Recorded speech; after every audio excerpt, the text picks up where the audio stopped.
Now to other major news on this Saturday night. Massive crowds gathering from coast to coast for those so-called No King's Day protests, counter-programming to the military parade in Washington, D.C., marking the Army's 250th birthday. Protests planned in all 50 states and law enforcement on high alert.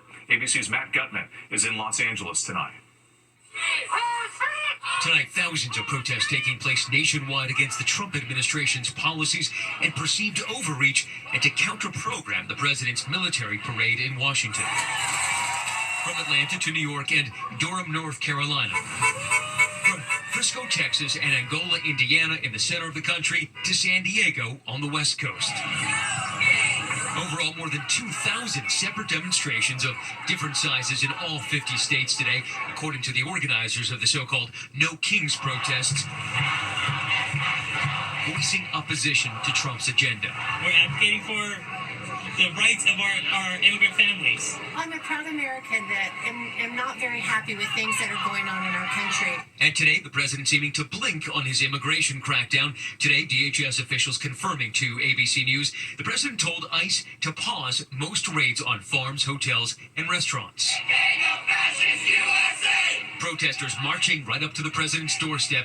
Demonstrators today near Mar-a-Lago, at times standing face-to-face with the line of heavily armed officers. In Minnesota, many of the planned demonstrations were canceled due to that horrific shooting after authorities say they found flyers for the protests in a vehicle at the scene.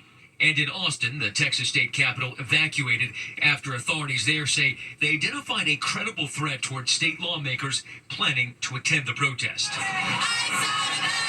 And here in Los Angeles, an estimated 20,000 gathering, and we were there as the throng arrived outside the federal building. Many hundreds of people flocking right here to the federal building, and guarding the lobby are active duty U.S. Marines, and you can hear the crowd chant, "Shame on you." Tensions in the city still high amid a week of immigration protests that have led to clashes between police and demonstrators.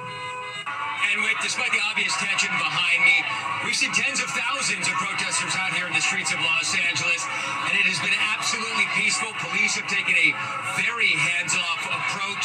Still, the LAPD says the curfew that's been in effect for parts of downtown LA will remain in effect tonight and into tomorrow.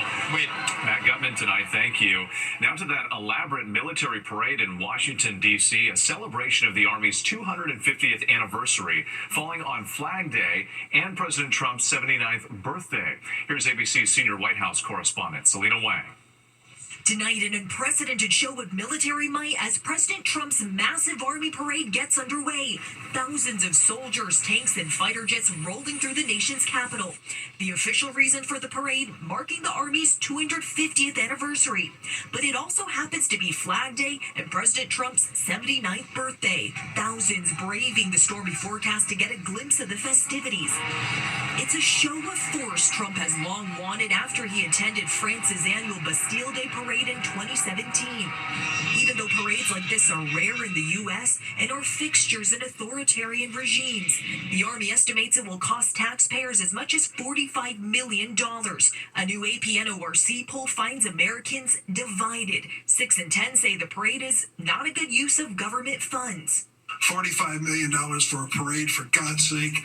Money should be put in defense medical research. Democrats slamming the price tag as his administration slashes programs for veterans' health care and jobs at the Department of Veterans Affairs. Crowds of vets protesting the parade and the Trump administration. I feel like it's my responsibility to be out here to remind people and then just to try to uphold that rule of law and the Constitution. And overnight, dozens of U.S. veterans arrested outside of the Capitol as they demonstrated against the celebration, including this 87-year-old man with a walker, handcuffed and taken away by police. And with just hours before the parade started, President Trump posted on social media that Russia's Vladimir Putin called him to wish him a happy birthday, saying they also spoke about the war in Ukraine and tensions in the Middle East. According to Russian state media, Vladimir Putin said that Russia is ready to mediate between Israel and Iran. Whit. Selena Wang, thank you. Now to the thousands gathering for that military parade. ABC's Stephanie Ramos joins us now from Washington along the parade route. And Stephanie, what are we going to see tonight? Well, but To celebrate the Army's anniversary, more than 6,000 soldiers from across the country dressed in modern and historic uniforms from every major conflict involving the U.S. military will march in this parade right behind me on Constitution Avenue.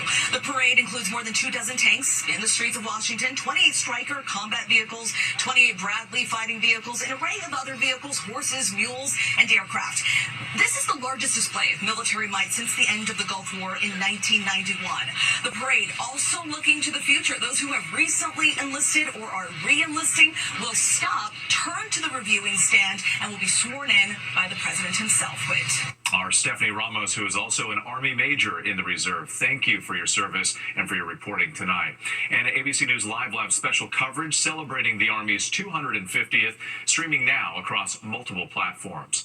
Now to the fast-moving developments in the Middle East. Israel and Iran launching a barrage of counterstrikes. This video appearing to show the interception of a drone over Israel. Iran now canceling those nuclear talks with the U.S. scheduled for tomorrow. ABC's Marcus Moore is in Tel Aviv tonight. Tonight, Iran calling off Sunday's scheduled talks with the U.S. as Israel and Iran launch new waves of attacks. Iranian state media airing this video of an Israeli drone strike on a natural gas plant as Israel continues its attacks. And tonight, these before and after satellite images show damage to a Revolutionary Guard facility. Israel also claiming to have killed at least 9 Iranian nuclear scientists. Iran saying at least 60 people have been killed. Tehran retaliating with attacks throughout Israel. This Iranian drone intercepted over an Israeli kibbutz. But this area outside Tel Aviv hit hard. We saw the damage firsthand. You can see the buildings heavily damaged in the distance there, those cars destroyed, and debris everywhere. Now I am the collateral damage. I look horrified at what happens in Gaza, but now it's like in my back door. At least 3 Israelis have been killed and dozens injured. The unrest in the Middle East causing crude oil prices to rise. Friday prices jumping over 7%. The tensions leading to heightened security in New York City with increased police presence at Jewish sites. And with late tonight, Iran launching another attack, this time in northern Israel. Israeli officials say at least 14 people have been injured. Meanwhile, back in the U.S., because of the heightened tensions, Northern Command announces boosting security at U.S. military bases. Marcus Moore, thank you. Now to the severe weather threat with heavy rain in the east and flood alerts for parts of the mid-Atlantic, and lightning nearly struck this man in Fort Morgan, Colorado. Let's get right to meteorologist Jeff Smith from our New York station WABC. And Jeff, some dangerous conditions expected overnight. Yeah, you mentioned Colorado. That's where we have a newly issued severe thunderstorm watch right now. Northeastern Colorado, eastern parts of Wyoming, western parts of Nebraska. Could be 2-inch hail, could be winds gusting up to 70 miles per hour in those areas. Flooding a concern near the nation's capital for all those big festivities tonight. Could be 1 to 3 inches of rain there. Meanwhile, out west, it's the heat. 9 million people under extreme heat warnings from Southern California to southern parts of Arizona, where we're talking about not only triple-digit heat, but well into the triple digits for places like Phoenix tomorrow, Monday, into Tuesday. Really a mixed bag across the country. Yes. Jeff Smith, thank you. We appreciate it. Overseas now to that horrific plane crash in India. More than 270 people died after the Air India flight fell from the sky. Recovery teams are on the scene amid the painstaking task of identifying the victims. And tonight we hear from the grieving families. ABC's James Longman reports from India. The death toll from the Air India disaster now stands at 275 tonight, although the ferocity of the explosion means many bodies have yet to be formally identified.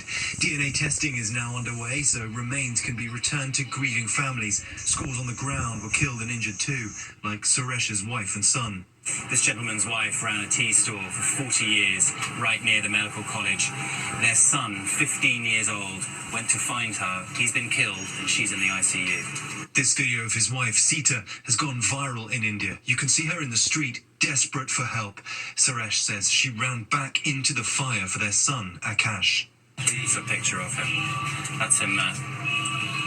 A moment later, another family member shows me her phone. They're showing me some very distressing videos there, including what this lady says is that 15-year-old boy, his body on fire in the street. Sanjay was there when the plane came down. He rushed to action, jet fuel turning everything to fire and ash. He says he pulled 28 bodies from the wreckage. And this man with his bare hands is pulling out the charred remains of some of the people who've been killed. I mean, this tragedy has required extraordinary courage from ordinary people. And Whit, an American team from the NTSB is flying in to help with the investigation so these families can get some of the answers they need. Whit. Heartbreaking images there. James Longman, thank you. There's still much more ahead on World News Tonight this Saturday, including the fire that shook up tourists on the Las Vegas Strip. And the first American Pope delivers a heartfelt message to his hometown, Chicago. Next tonight, tourists were rattled overnight on the Las Vegas Strip. Police say someone threw fireworks from a vehicle early this morning, setting 2 palm trees on fire outside the Aria Resort and Casino. The flames were quickly put out. No injuries reported. Investigators say they're looking for a car that was seen driving away from the scene. When we come back, a homecoming of sorts for Pope Leo, his message of hope to the faithful.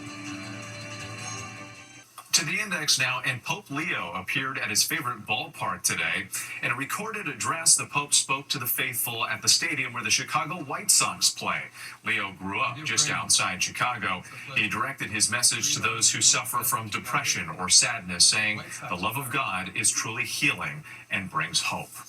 Still ahead, from every corner of the world, American soldiers celebrate the U.S. Army. Finally tonight, a salute to the men and women who've been protecting America for 250 years. Tonight, those 2 words, happy birthday, ringing out all over the world. From Hungary to the Philippines. Happy birthday, Army! Happy birthday, U.S. Army. Minnesota to Delaware. Happy birthday, Army! This will defend! Millions of soldiers over generations living by that motto, this will defend. Now celebrating that 250-year legacy and honoring those who've sacrificed. For some, service is a long family tradition. The Maces have served in almost every major American conflict. It's special to me because I have an ancestor, a 5 times great-grandfather, that was there at day 1. 19 April, he was there in Lexington, so it's exciting. In the sky, the iconic Golden Knights performing and competing in skydiving across the globe. We want to connect America's Army with America's people and show them what we are more than what they see in movies. Matt Gutman jumping with the elite team ahead of the anniversary. I don't think you ever get the appreciation of what it is gliding down, having a real bird's eye view. We like to think of ourselves as a bright, shiny object. Hey, look at us. What was the bright, shiny object 250 years ago? The bright, shiny object was freedom. And we are grateful. Happy birthday. I'm Whit Johnson in New York. Good night. Thank you for making World News Tonight with David Muir, America's most watched newscast.